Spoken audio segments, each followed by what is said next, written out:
لفت نظرنا مقالين النهارده، يعني مش ضد بعض، لكن في فكره لطيفه اتعملت في المقالين اللي موجودين في صحافه النهارده. لفت النظر فيهم تكرار الرقم 5.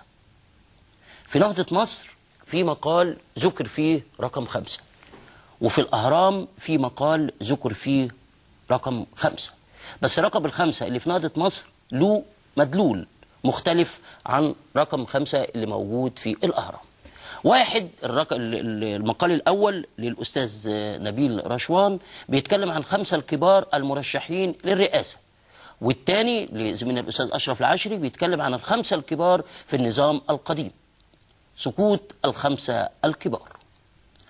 نهضة مصر الأستاذ نبيل رشوان بيكتب عن سقوط، يبقى ادي المقال الأول بيتكلم عن ال5.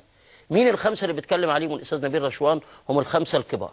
بيلفت نظرنا الأستاذ نبيل رشوان لحاجة مهمة، هي إن ال5 المرشحين للرئاسة هم السيد عمرو موسى، الدكتور محمد البرادعي، المستشار هشام بسطويسي، السيد حمدين صباحي، الدكتور أيمن نور.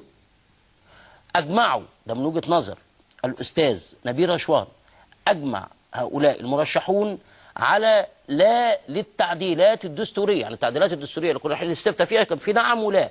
فهؤلاء المرشحون قالوا إن احنا هنقول لا للتعديلات الدستورية. فبيقول الأستاذ نبيل رشوان هم قالوا لا في حين أن غالبية الشعب قالوا نعم.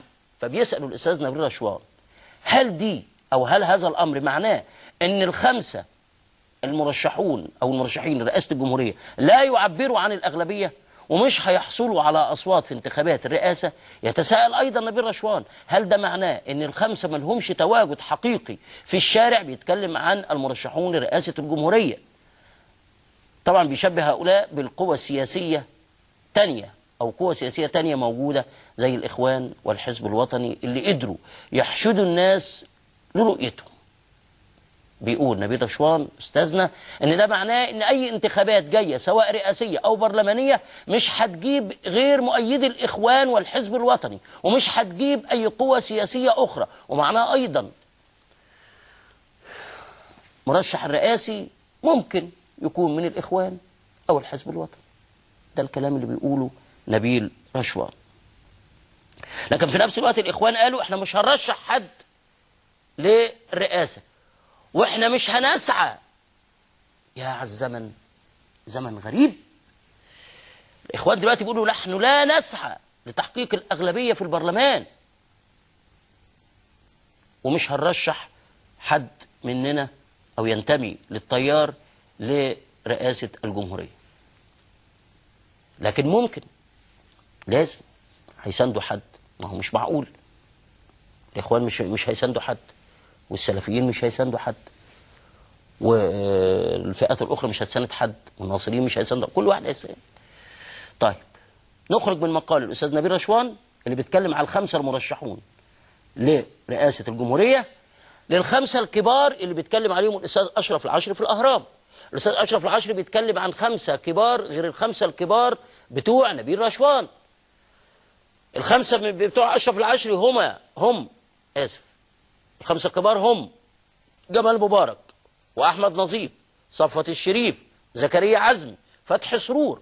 بيقول أشرف العشري إن ترك هؤلاء من غير حساب ولا محاكمة بيثير إحباط وضيق وغضب الغالبية من الشعب. يتساءل زميلنا أشرف العشري في الأهرام عن السبب وراء التباطؤ في حساب ال5 دول اللي هم مين؟ اللي هو جمال مبارك، زكريا عزمي، فتحي سرور، من تاني من الشباب، فتحي سرور، صفوت الشريف، وأحمد نظيف. خلي بالكم ان هو ما ذكرش هنا مين، ده من وجهة نظر أشرف العشري، ما ذكرش من هنا أحمد عز.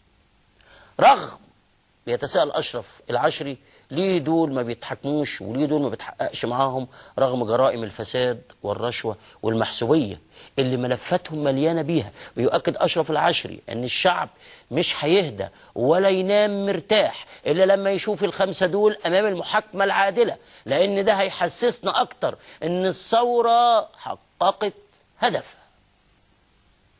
طيب في الصفحة الثانية في الأهرام خلاص خلصنا من 5 الكبار من وجهة نظر أشرف العشري، وال5 الكبار من وجهة نظر الأستاذ نبيل رشوان.